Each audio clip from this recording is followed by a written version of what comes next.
Hello दोस्तों, नमस्कार। कमल point में समस्त आंगनवाड़ी कार्यकर्ती का स्वागत है। दोस्तों, आज इस वीडियो में बात करने वाला हूं कि जैसे प्रधानमंत्री मातृत्व वंदना योजना अब आईसीडीएस विभाग को सौंप दिया गया है।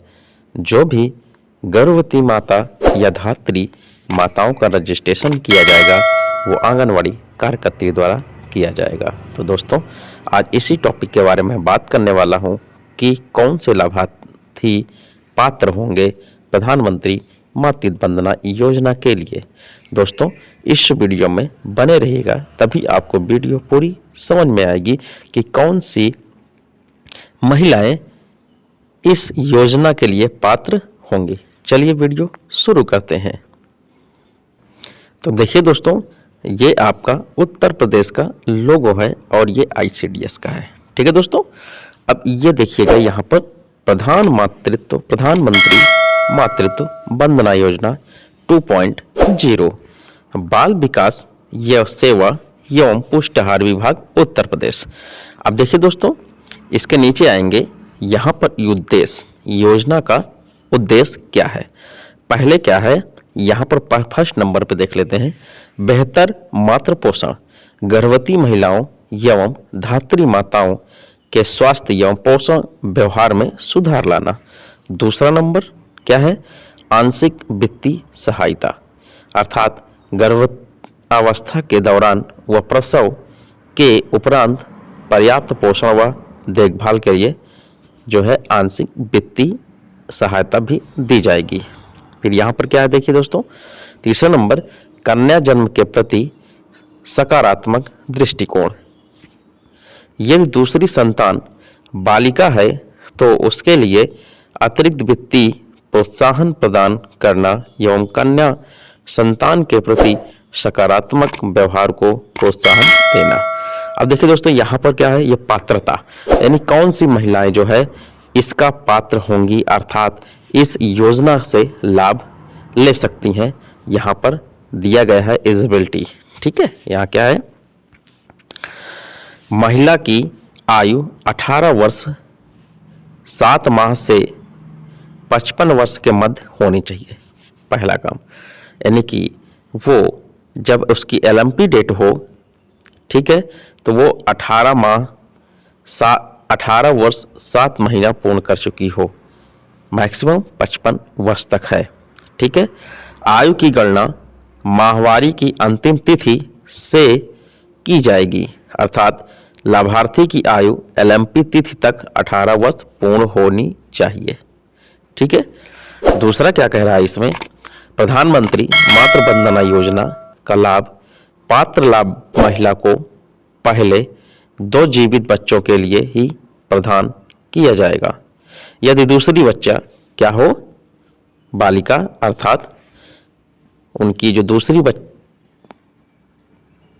बच्ची जो हो वो बालिका हो, अर्थात कहने का मतलब पहला बच्चा जो हुआ वह आपका चाहे वो गर्ल हो या फिर जो है बॉयज हो, ये दोनों काम करेगा। ठीक है, लेकिन दूसरा हमारा जो होना चाहिए, वो दूसरी जो होती है वो हमारी गर्ल होनी चाहिए।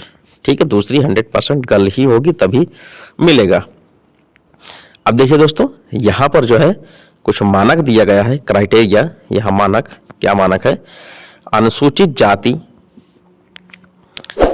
तथा अनुसूचित जनजाति महिलाएं।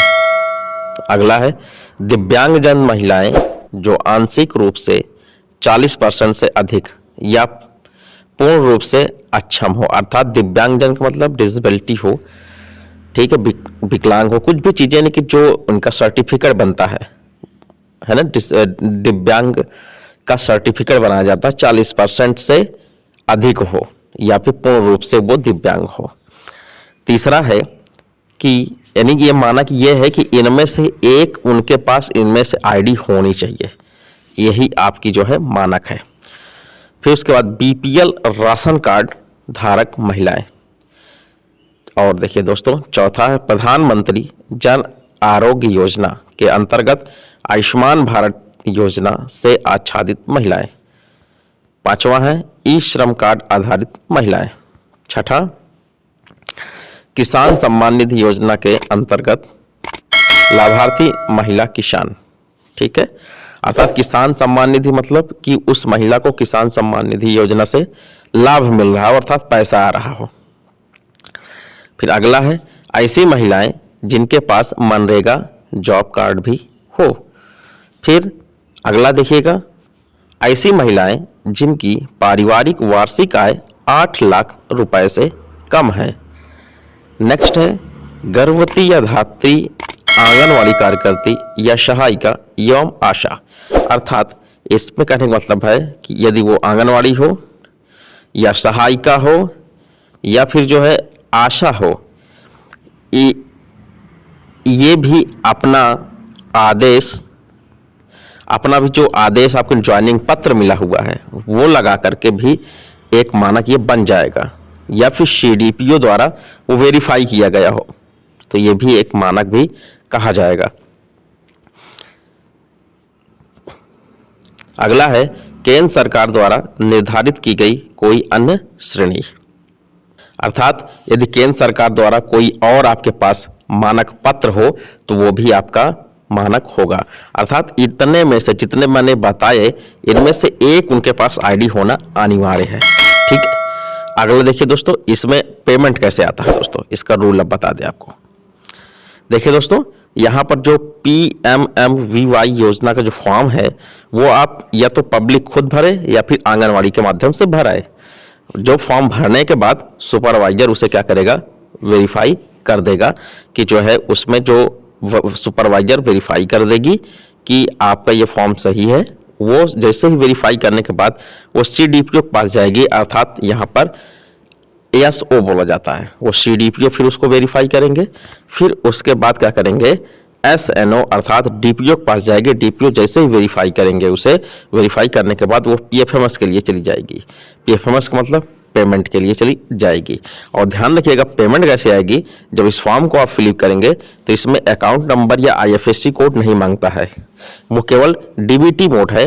अर्थात आपका आधार कार्ड जो है वो बैंक से लिंक होना चाहिए। जब बैंक से लिंक होगा तो जहां पर भी आधार कार्ड से बैंक लिंक होगा उसी एक बैंक में पैसा ट्रांसफर हो जाएगा, ठीक है दोस्तों। इस प्रकार से ये पैसे जाने का इसका प्रोसेस है। अब यहाँ पर देखिएगा दोस्तों, योजना अंतर्गत लाभार्थी को दे धनराशि एवं प्रमुख शर्तें का नंबर दिया हुआ है। पहला नंबर, प्रथम बच्चे के जन्म पर बालक या बालिका कोई भी हो सकता है। उसकी किस्त दिया है, शर्तें हैं, राशि रुपए में है, सत्यापन। अब देखिए यहाँ पर प्रथम किस्त कैसे जाएगी। गर्भावस्था का पंजीकरण, जब गर्भावस्था की हम पंजीकरण करेंगे तो माहवारी की अंतिम तिथि या LMP तिथि के 6 महीने के भीतर कम से कम एक प्रसव पूर्व स्वास्थ्य जांच होना चाहिए। अर्थात जब हम गर्भवती महिला फीडिंग करेंगे तो 6 महीना के अंदर कितने 6 मंथ उनका फर्स्ट ANC कंप्लीट होनी चाहिए, एंटीनेटल चेकअप, यानी प्रसव पूर्व स्वास्थ्य जांच ये बोलते हैं, ठीक है। ये आपका 6 महीने के भीतर कम से कम एक जांच होनी चाहिए, एक जांच का टीका लगा हो। फिर उसमें कितनी राशि आपको मिलेगी दोस्तों, 3000 रुपए। और सत्यापन में क्या जाएगा दोस्तों, आपका MCP कार्ड जो एनम द्वारा बना के देती है, उसमें RCH नंबर होता है दोस्तों। RCH 11 या 12 अंक का होता है, वो आपका उसमें लिखा होना चाहिए। दूसरी किस्त देखिएगा दोस्तों, बच्चे के जन्म का पंजीकरण 14 सप्ताह की आयु तक के सभी टीके लगे हो, ठीक है। अर्थात जब हम बच्चे का जन्म का पंजीकरण करेंगे तो 14 सप्ताह तक के सारे टीके लगे होने चाहिए और उसके साथ बर्थ सर्टिफिकेट भी लगेगा, तभी आपको 2000 रुपये मिलेगा। अर्थात टोटल कितना हुआ दोस्तों, 3000 और प्लस 2000 अर्थात 5000 रुपये इस तरीके से धनराशि आपको मिलेगी। ये तो आपका जो है प्रथम बच्चे के लिए है। अगर दूसरा बच्चा जन्म लेता है दोस्तों, दूसरा बच्चा जन्म लेगा तो इसमें शर्तें ये है कि गर्भावस्था के दौरान पंजीकरण अनिवार्य होगा। गर्भावस्था के दौरान पंजीकरण अनिवार्य होगा LMP से 6 महीने के अवधि के अंदर, ठीक है। इसमें यह कहा है कि गर्भावस्था के दौरान पंजीकरण अनिवार्य होगा, अर्थात LMP जो डेट डाली गई है उससे 6 महीने के अवधि के अंदर, ठीक है। फिर उसके बाद दूसरा लिखा हुआ है कि बच्चे के जन्म का पंजीकरण होना चाहिए, बच्चे के जन्म का पंजीकरण भी होना चाहिए। उसके बाद 14 सप्ताह की आयु तक के सभी टीके लगे हो, अर्थात जो 6,000 की धनराशि आएगी उसका शर्त यही दिए गए हैं। ठीक है, और इसमें क्या क्या चाहिए, जन्म प्रमाण पत्र प्लस MCP कार्ड। ठीक है, अन्य महत्वपूर्ण बिंदु यहां देख लेते हैं दोस्तों। यहां पर ये आपको समझना बहुत जरूरी है कि आपको ये अगर नहीं समझेंगे तो आप कंफ्यूजन में हो जाएंगे। जैसे पहले लिखा है, गर्भपात या मृत जन्म की दशा में लाभार्थी को भविष्य में गर्भावस्था की स्थिति में नए लाभार्थी के रूप में माना जाएगा। अर्थात कि कोई भी गर्भवती महिला है, उसका मिसकैरेज हो गया हो या जन्म लेते ही बच्चा खत्म हो गया हो, तो डेथ हो गई हो, तो अगर जो दोबारा वो गर्भवती होती है तो उसमें आपका वो नए लाभार्थी के रूप में माना जाएगा। ठीक है, दूसरा नंबर देखिए, यदि कोई लाभार्थी अपनी दूसरी गर्भावस्था में जुड़वा बच्चा अथवा अधिक बच्चे को जन्म देती है जिसमें एक या अधिक बच्चे बालिका हैं, तो उसे PMMVY योजना मानकों के अनुसार दूसरी बालिका के लिए प्रोत्साहन राशि प्रदान की जाएगी।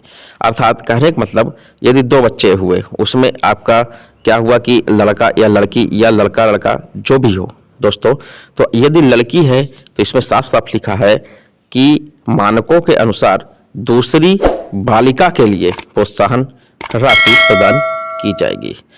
और दोस्तों इस प्रकार से जो है, इसमें आप वही लाभार्थी पात्रता होंगे जो मैंने ये क्राइटेरिया बताया। और एक बात और बता देता हूं मैं दोस्तों कि LMP डेट से बच्चे का जन्म यदि गर्भवती माता का कर रहे हैं तो भाई 270 दिन होता है। ठीक है, अगर आप जो है मान लेते हैं कि 270 दिन और प्लस जो है आपका 10 माह उधर, यानी बच्चा जन्म लेकर 10 माह उधर, कितना हो गया आपका कुल मिला के दिन दोस्तों, कितना हुआ 570 दिन। तो दोस्तों 570 दिन के अंदर आपका LMP डेट से लेकर के बच्चे के बर्थ के आगे करंट डेट तक, बच्चे के करंट डेट तक 570 दिन होने चाहिए, उससे ज़्यादा नहीं हो सकता। अर्थात हम कह दें कि गर्भवती महिला जब बच्चे का जन्म देती है तो 270 दिन होता है। उसके बाद यदि अगर आप इसके बीच में करा ले रहे हैं तो ठीक है, यदि बच्चे का जन्म भी हो गया, जन्म होने के आपका 10 माह, कितना दोस्तों 10 माह, 10 माह का मतलब यानी कि 300 दिन, अर्थात अब 270 और 300 जोड़ देंगे दोस्तों, तो इस प्रकार से 570 दिन हो जाएगा। तो 570 दिन के अंदर वो बच्चा पूरी जो है बीच में इतना ड्यूरेशन होना चाहिए। अगर इससे एक भी दिन ज़्यादा हो जाएगा दोस्तों तो वो आप प्रधानमंत्री मातृत्व वंदना योजना के लिए लाभान्वित नहीं होंगे, आप वो पात्रता नहीं होगा। तो दोस्तों मुझे आशा है कि वीडियो आपको समझ में आई होगी। यदि वीडियो आपको समझ में आई हो तो इसे लाइक करें, शेयर करें और सब्सक्राइब करें। देखने के लिए आपका बहुत बहुत धन्यवाद। थोड़ा सा वीडियो दोस्तों बड़ी हो गई है लेकिन पूर्ण जानकारी आपको इसमें मिली है। तो दोस्तों आपका बहुत बहुत धन्यवाद।